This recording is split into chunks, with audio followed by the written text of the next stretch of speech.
Visualization is a gift to your heart and your soul. It's a gift because if the idea is the seed, visualization is the fertilizer. It's the fertilizer because when your thoughts are connected with an emotion, see, you would visualize yourself winning and you would feel all the emotion that came with that. And all you're doing now is you're not chasing a foreign emotion. You know the feeling. And now you're just doing what's necessary to get back to that feeling in real time. I love doing visualizations because, and it's real important in the visualization, you can't see it over there. You have to see it right here. You got to feel it right here. Like I am. It's all I am. I am. I am in my dream home. I am in my dream relationship. And then unpack what that looks like. But most importantly, unpack what it feels like. And when you have that emotion in this moment, all of a sudden you stir up something that I don't think will ever go back to sleep. It'll go, okay, let's go get that. And what it really does is it sets up a state of cognitive dissonance. And cognitive dissonance is when you see something in your mind and you see yourself in a way that your behaviors are not currently leading to it. So your mind becomes disrupted and it goes, okay, can we get there? Well, your mind wants to literally be congruent. What it thinks is what you're doing. What it thinks is what you're doing. And so when you set up a constant, and abundant thinkers like you and I, we do it unconsciously. We're constantly keeping ourselves in a state of cognitive dissonance, meaning, okay, what else? And I'm seeing Lisa over there and I'm going, okay, let me go. While being grateful for my now. It's not in that I'm going to be whole and complete when I get over there. I'm whole and complete now. I just know I'm supposed to be over there. So let me do what's necessary to get over there. And let me evict any behaviors or characteristics that are stopping me and let me adopt any new ones that I need. I think that people put too big of a notion on purpose in that they think that it has to look like a Nelson Mandela or a Mother Teresa or Oprah or a you or a I. And a lot of times what you're really good at is right in front of you. What you're really great at is right in front of you. And to recognize that your calling and your purpose can change. That it can change. You have a long lifetime. It's not going to be the same calling the whole time. And so allow yourself to evolve. Allow your purpose to evolve. What's that thing you do effortlessly that you give no credit to? Because you're just looking past it. Oh, it can't be that because it's not hard. How about the fact that you're a great listener? How can you take that and use that and expand it? And don't compare yourself to someone else. Comparison, I think Benjamin Franklin said, comparison is the thief of all joy. It's all, when you look left or right, you know, people are always comparing me to Oprah Winfrey or Iyanla Vanzant or Les Brown or Tony Robbins. I said, listen, I will, if you want me to give you Oprah or Iyanla or Tony or Les, I'm always going to 1000% fail you. And so when you look at what are my gifts, what are my unique gifts? I knew very early on I was a gifted speaker. I wasn't certified as a gifted speaker. I haven't passed any courses as a speaker. Matter of fact, the last time I took a speech class, I got a D-. And my speech teacher told me, Miss Nichols, I recommend you never speak in public, that you get a desk job. That was in my freshman year of college, the last speech class I took. So a lot of times your gift and your purpose, you've discounted it. Either because someone else discounted it, or what's more common is you don't know how to monetize it. And sometimes the greatest gift you have to give is not for fee, it's for free. You watch people like you and I and go, well, why can't I get paid for it?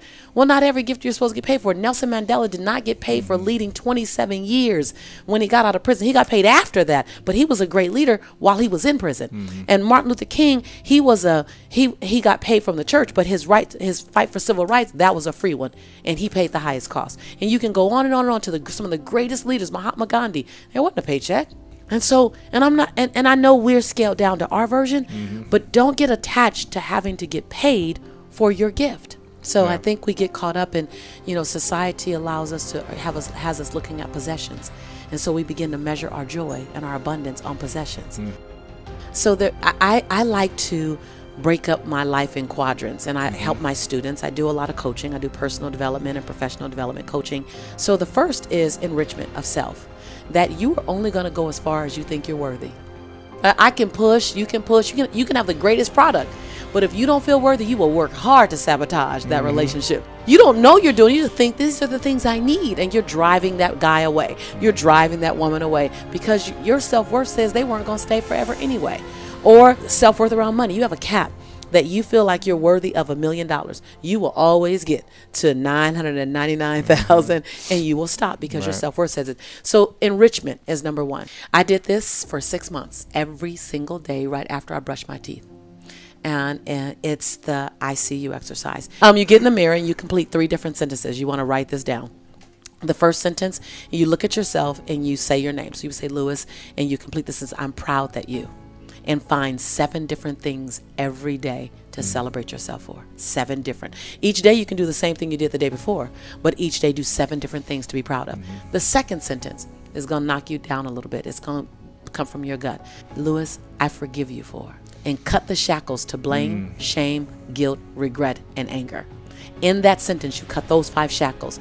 Not the first day, maybe not the 3rd day, but by the 21st day, by the 13th day, you'll feel some relief. So, Lewis, I forgive you for.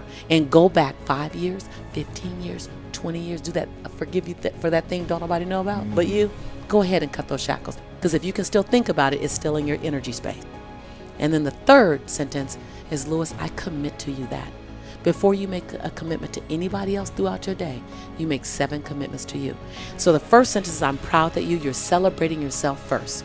We are under-celebrated as a society. We look for acknowledgement. They interviewed 100 executives that all made over $250,000 and said, would you like a 5% raise next year, or would you rather be told thank you more often? 100% said, keep your money. I'd rather hear thank you. So we're under-celebrated. But first, celebrate you. Yeah. Be the example. When I was on Oprah, when she said, what do you do? I said, I recognize that I'm the example of how the rest of the world is supposed to treat me. And it's my job to give the world the best example of how I like to be treated. So celebrate yourself, forgive yourself, cut the shackles, and then commit to yourself before you commit to anyone else. That right there will begin to fill your cup up. Relationships are going to define the quality of your life. When you're on your bed on your last days, you're going to want to know who's going to be around you. Bottom line, you're not going to care about another podcast. No. You're not going to care about another sponsor. But the relationships in your life are going to determine the quality of your life. And so mind your relationships. And so in the book Abundance Now, I teach you how to heal broken relationships that matter to you. How to get back level set. I give you this great tool called it's a conversation to heal a broken experience. So it's called a communication charter. I use it in my company. I use it at my house. And so just is about how do I keep great relationships. And then the 3rd area is engagement.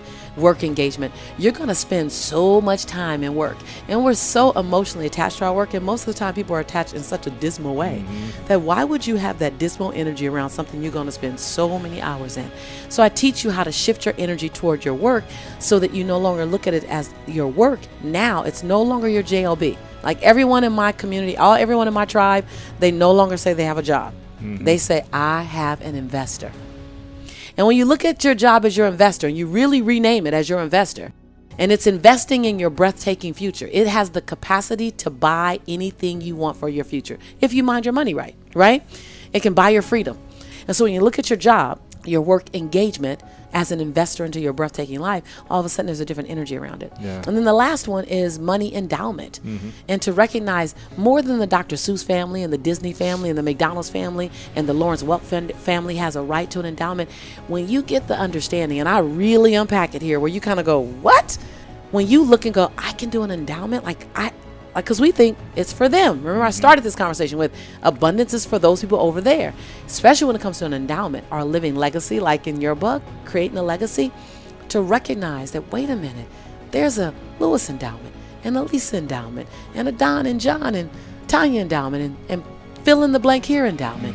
And I need to live my life to set up my endowment. All of a sudden, you become responsible for generations to come. Responsible for changing the trajectory of your family's life. That's some bold stuff.